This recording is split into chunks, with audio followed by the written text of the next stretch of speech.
Kalau ada salah satu partai yang memaksakan calon wakil presiden, baik itu Nasdem, Demokrat maupun PKS, untuk kadernya menjadi calon presiden, pasti koalisi akan bubar. Karena tidak mungkin ada dua calon presiden. Itu poinnya di situ.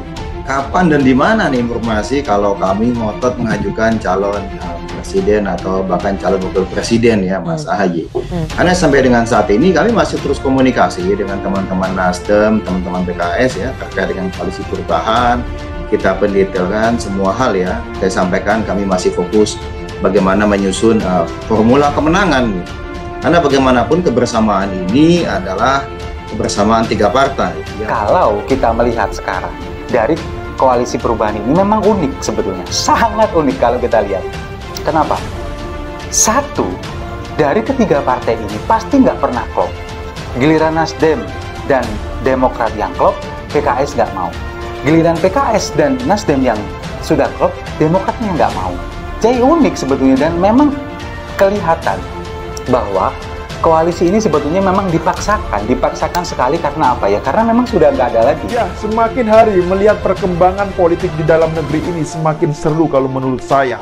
Setelah koalisi perubahan yang akan dibentuk oleh Partai Nasdem, Demokrat, dan PKS gagal, kini ya Anies Baswedan masih juga belum mendapatkan pasangan.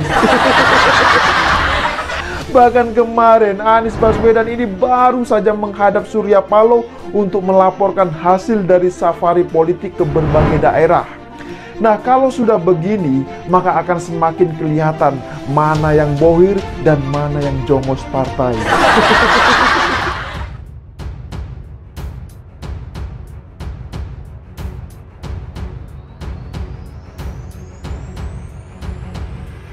Nasdem dinilai tak mau AHY aher cawapres Anies. PKS kami sudah move on. Direktur Parameter Politik Indonesia Adi Prayitno menilai Partai Nasdem ingin berkoalisi dengan PKS dan Demokrat, tetapi tak mau Agus Harimurti Yudhoyono dan Ahmad Heriawan sebagai cawapres.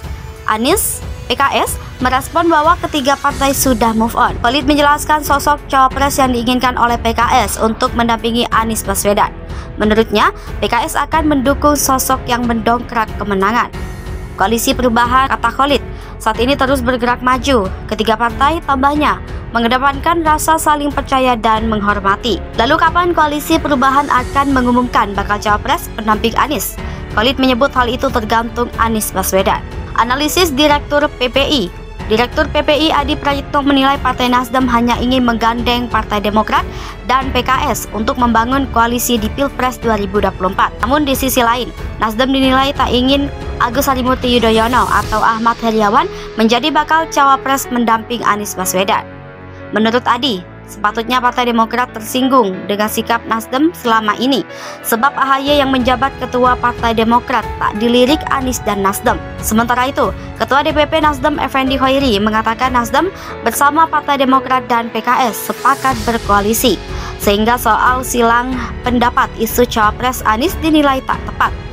Gus Coy mengatakan koalisi tiga partai ini tak ada friksi di panggung belakang politik. Sejauh ini, menurut Gus Coy, koalisi pro Anies berjalan biasa saja. Surya Paloh manuver ke Golkar.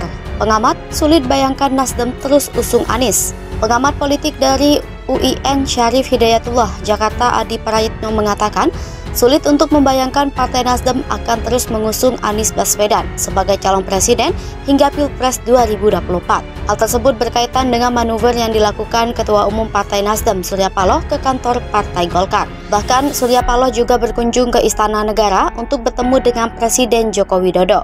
Adi menyampaikan dalam berbagai kesempatan, khususnya ketika bertemu Ketua Umum Golkar Airlangga Hartarto, Paloh terus menegaskan bahwa Nasdem solid dan ingin tetap menjadi koalisi pemerintah. Sementara itu, pada saat yang sama, Anies Baswedan terus melakukan safari politik ke berbagai daerah. Oleh karena itu, Adi memprediksi bisa saja Nasdem tidak akan ngotot lagi untuk membentuk koalisi perubahan bersama PKS dan Demokrat. Dia menduga Nasdem bisa saja masuk ke koalisi Indonesia Bersatu atau koalisi Gerindra PKB.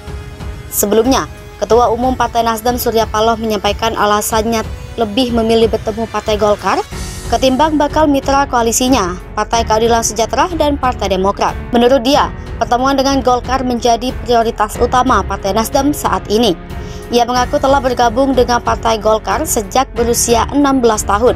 Sebelum keluar dan mendirikan Nasdem, Surya mengaku telah berkiprah selama 43 tahun di Partai Beringin tersebut.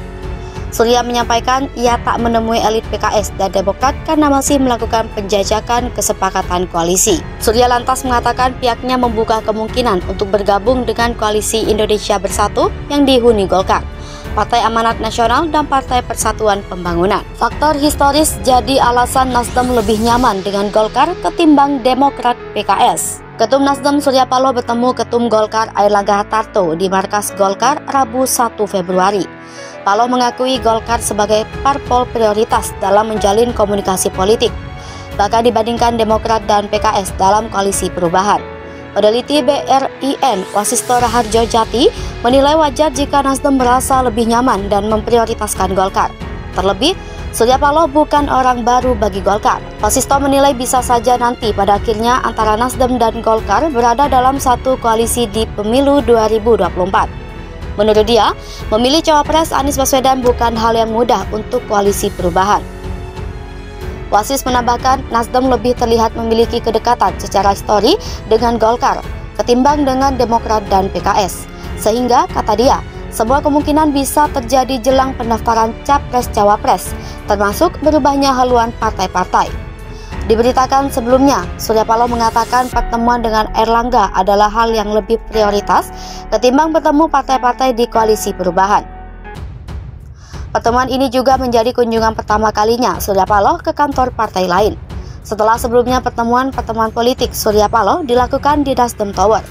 Surya Paloh menjelaskan alasan tidak mendatangi partai-partai koalisi perubahan karena belum ada kesepakatan dengan partai-partai tersebut. Surya Paloh juga tidak menolak kemungkinan partainya bergabung dengan KIB. Surya mengaku hubungan emosional dengan Golkar tidak akan pernah bisa hilang. Ia bahkan tidak bermasalah jika disebut sebagai alumni Partai Beringin tersebut. Surya hadir bersama Sekretaris Jenderal Partai Nasdem Johnny G. Plate, Bendahara Umum Ahmad Syaroni, Ketua DPP Sugeng Suparwoto, Wakil Ketua DPR RI Rahmat Gobel, dan Ketua Badan Pemenangan Pemilu Prananda Paloh. Rombongan petinggi Partai Nasdem tiba di kantor PPP Partai Golkar, Selipi, Jakarta Barat sekitar pukul 11.14 WIB.